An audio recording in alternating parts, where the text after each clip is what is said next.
Topology of metric spaces, 24th video. Welcome all of you.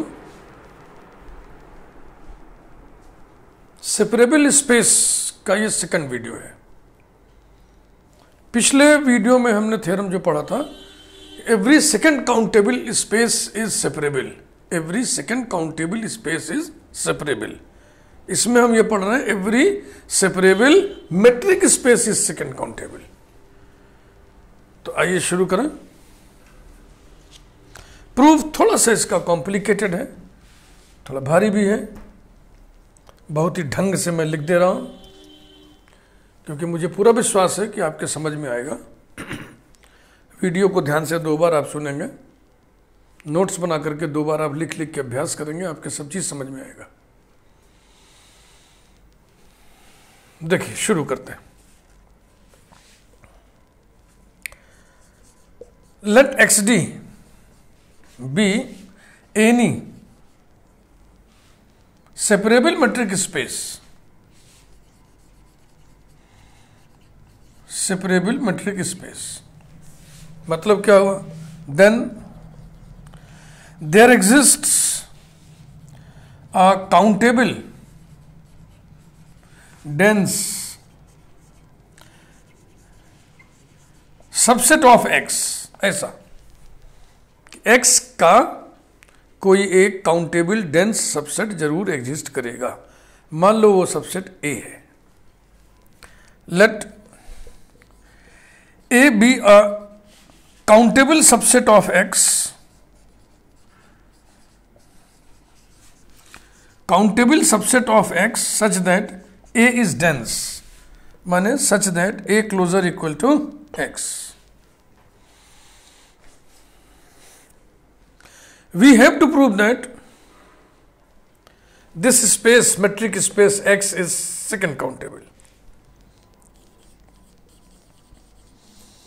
We have to prove that X is second countable.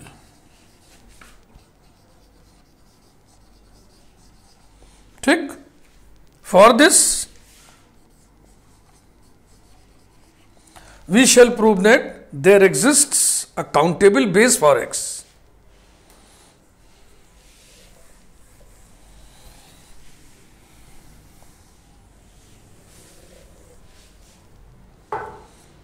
For this we shall prove that there exists a countable base for x. Let cursive G be the family of all open subsets of x. Open subsets of x.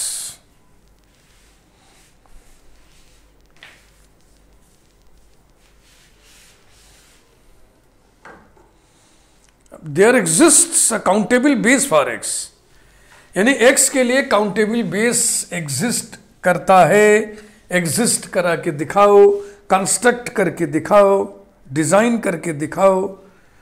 फिर वही चीज आ गई ना existence वाली. Construct करना है हमें.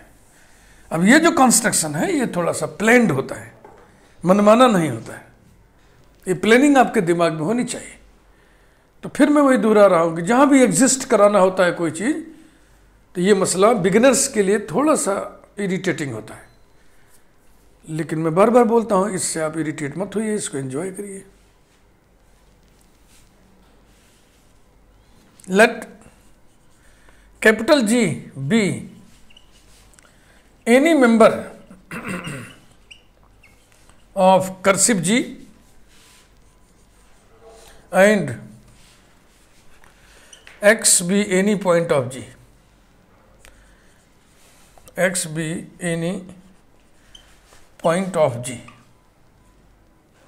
याद है ना डेफिनेशन?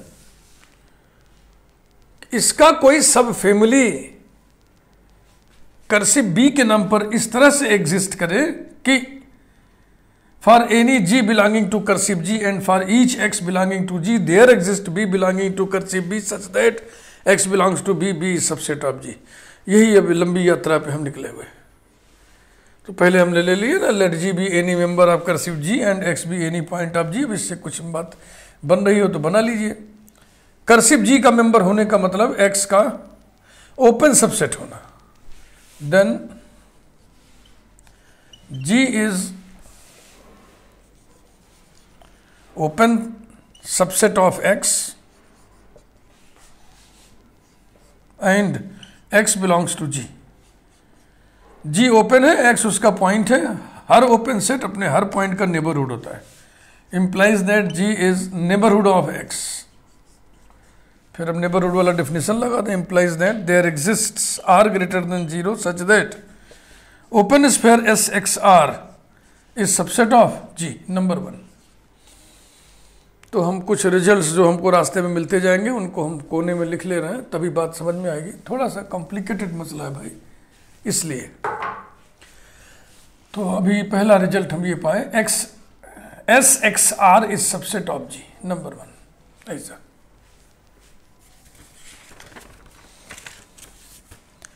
अब हम कर्सिव G की एक सब फैमिली बनाने जा रहे हैं, कंस्ट्रक्ट करने जा रहे हैं।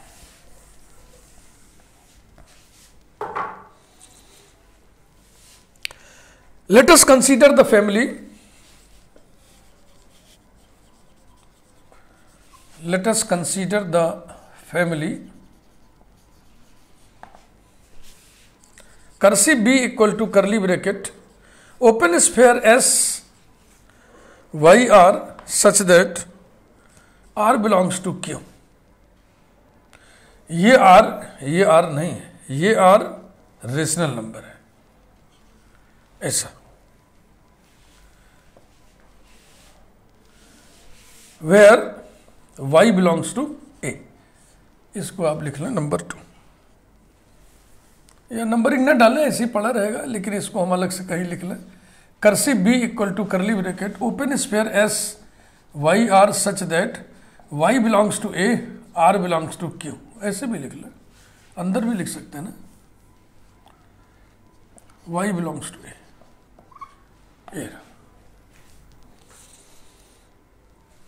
देखो, रेडियस बनाने के लिए हम संख्या कहां से ले रहे हैं? नंबर Q से।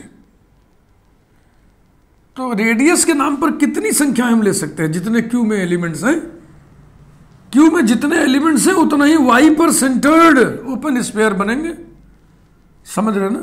Y तो फिक्स्ड ही है। अच्छा, अंदर लिखने से ये बात थोड़ा सा वेरी करने लगेगा भाई, इसलिए इसको हम बाहर लिखते रहे। ठीक लिखा था, where Y belongs to A, ऐसा। कितने ओपन स्फीयर इसमें होंगे? जितने Q में एलिमेंट्स हैं। क्योंकि Q काउंटेबल होता है, इसलिए फैमिली काउंटेबल हो गया। वी नो दैट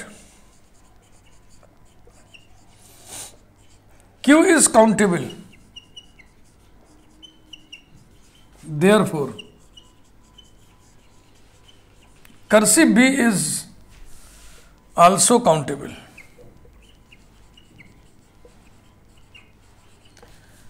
है ना? Cursive B is countable। Cursive G की ये सब फैमिली है, इसको आप प्रमाणित करिए कैसे? कर्सिव G में सारे ओपन सबसेट्स ऑफ X हैं और इसमें कुछ ओपन स्फीयर्स हैं, सारे थोड़ी है, तो ये सब फैमिली हो गया।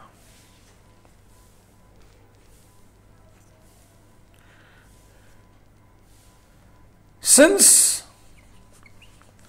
each member of cursive B is open, ये सब ओपन स्फीयर्स हैं, अंडर X ही तो होंगे ना, X यूनिवर्सल सेट है, is open subset of X। Therefore cursive B is a subfamily of cursive G। तो अब क्या स्थिति बन गई, कर्सिव जी का एक काउंटेबल सब फैमिली हम बना ले गए। अब हम तर्कों के माध्यम से बताएंगे कि यही कैपिटल एक्स का बेस है, यही कैपिटल एक्स का बेस है। यानी इसमें कोई एक ऐसा मेंबर कैपिटल बी एग्जिस्ट करेगा जिसके लिए x belongs to B, B is subset of G. G आ चुका है पहले संदर्भ में, बातचीत चल रही है, ये है जी। ठीक है भाई, इतना समझ में आ गया। मैं मिटाता हूं,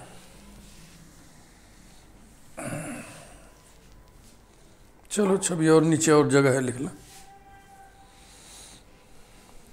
नाउ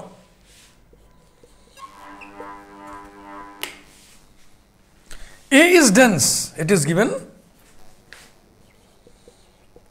separability तो दी गई है ना। A is dense implies that A closer equal to X, यानी X का हर पॉइंट A का adherent पॉइंट है, implies that each point of capital X is an adherent point of A। ठीक है ना, each point of capital X is an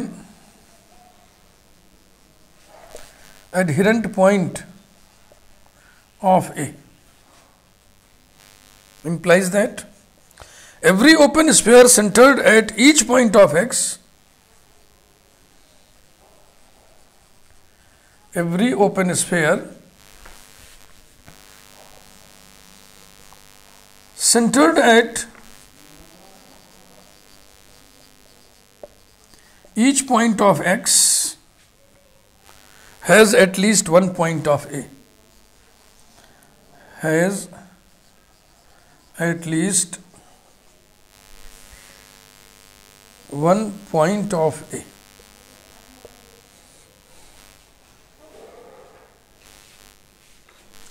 Therefore open sphere S X R by 3 intersection A not equal to empty set for all x belonging to capital X। ये for all x belonging to capital X हमने किस आधार पे लिख दिया, इस आधार पे, क्योंकि ये बातें x के हर पॉइंट के लिए हो रही हैं।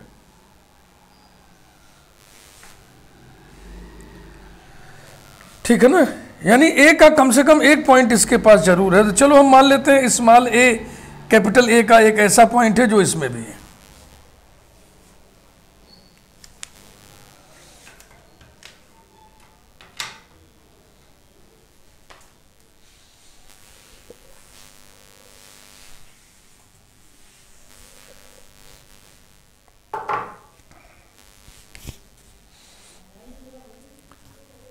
लेट इसको हम ऐसे करना है,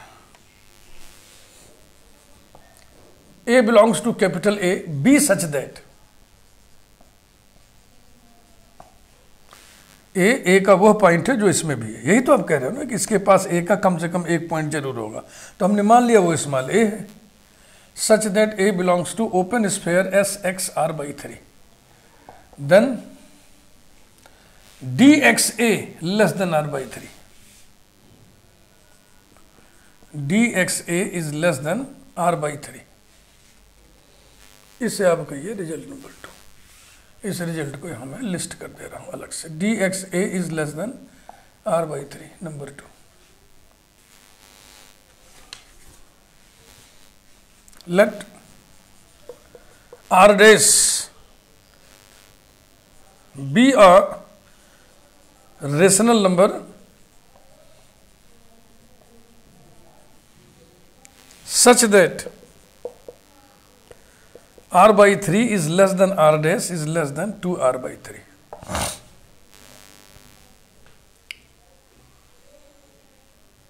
R by 3 2R by 3 ये रियल नंबर्स हैं। दो रियल नंबर्स के बीच में infinite number of rational numbers and infinite number of irrational numbers exist करते हैं। ये आप डेंसनेस प्रॉपर्टी ऑफ रियल लाइन जानते हैं, जानना भी चाहिए। दो डिस्टिंक्ट रियल नंबर्स के बीच में infinite number of rational points exist करते हैं, तो हमने तो एक ही लेना था, एक हमने ले लिया आर डेज के नाम पर। And so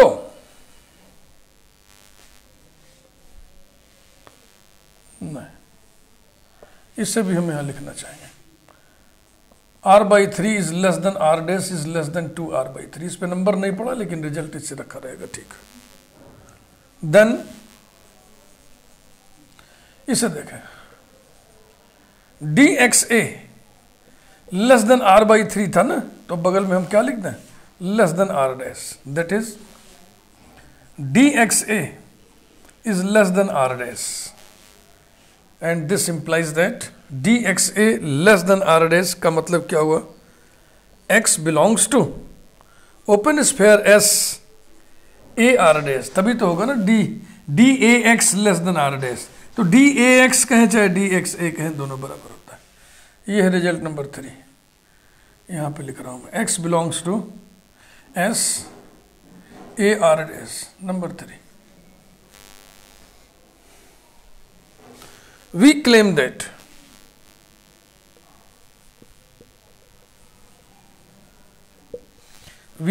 that open sphere S a r dash is subset of open sphere S x r। एक ओपन स्फीयर है, एक ओपन स्फीयर है। ये रिलेशन हम स्टेब्लिश करने जा रहे हैं फिलहाल। तो इसके लिए हमें दिखा दें कि इसका आर्बिट्रेरी पॉइंट इसमें है बस। Z belongs to open sphere S a r dash implies that dAz is less than r dash, implies that dAz is less than r dash and r dash is less than 2r/3। ये implies that dAz is less than 2r/3। Number 4, इसे हम वहां नहीं लिख रहे क्योंकि इसे हम अभी तुरंत इस्तेमाल कर लेंगे।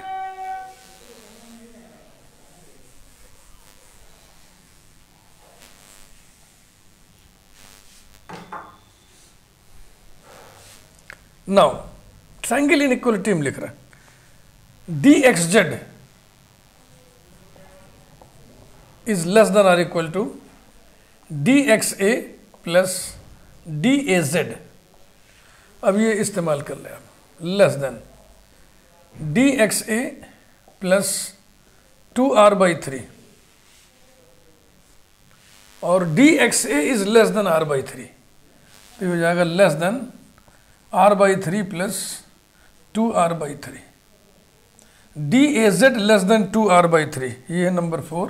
तो यहाँ पे हम लिख दें बाई 4।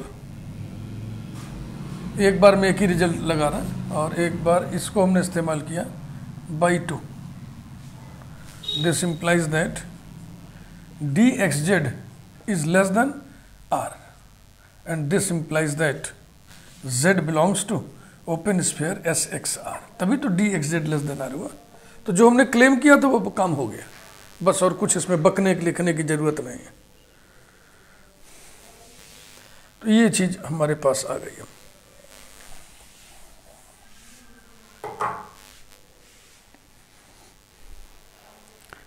रिजल्ट हमारे पास आ गया open sphere. thus open sphere S a r dash is subset of open sphere S x r, implies that open sphere S a r dash, अब नंबर 1 का इस्तेमाल कर लें आप, इज सबसेट ऑफ G। ठीक ना, यहां लिख दीजिए बाई 1 और इस रिजल्ट की नंबरिंग 5।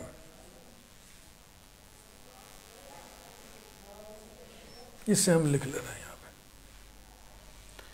पे रिजल्ट आया है हमारा S a r dash is subset of G, number 5।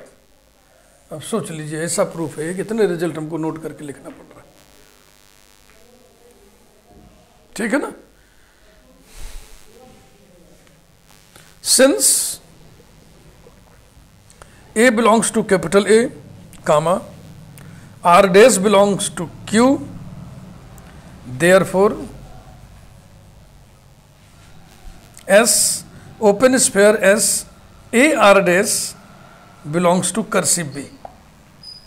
देखो कर्सिव B में कौन होगा, ये रेडियस रेशनल नंबर होना चाहिए और सेंटर ए का पॉइंट होना चाहिए, ये ठीक ना, इसीलिए हम लिख के रखे थे कि तुरंत दिखा दे। बस हो गया, अब हम समराइज करने जा रहे हैं। 10 for any G belonging to cursive G and for each X belonging to G there exists capital B equal to open sphere, यहाँ नहीं आएगा, there exists capital B equal to open sphere S A R dash belonging to cursive B such that X belongs to B, B is subset of G by 3 and 5।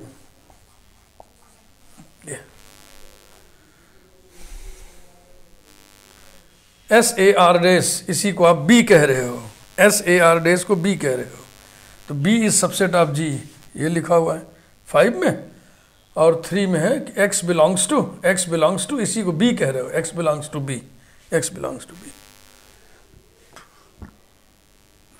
हो गया। It means that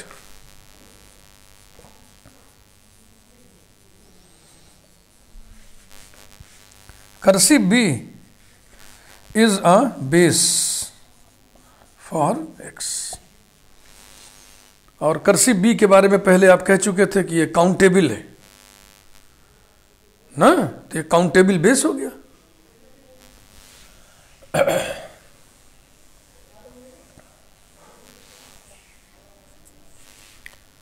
Thus, finally, we conclude that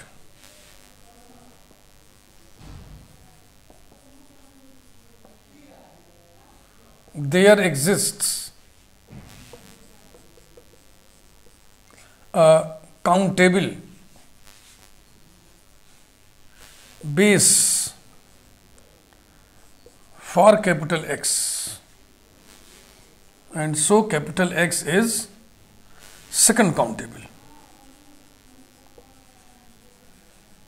second countable. ये जो metric space था, separable metric space, वो second countable निकला।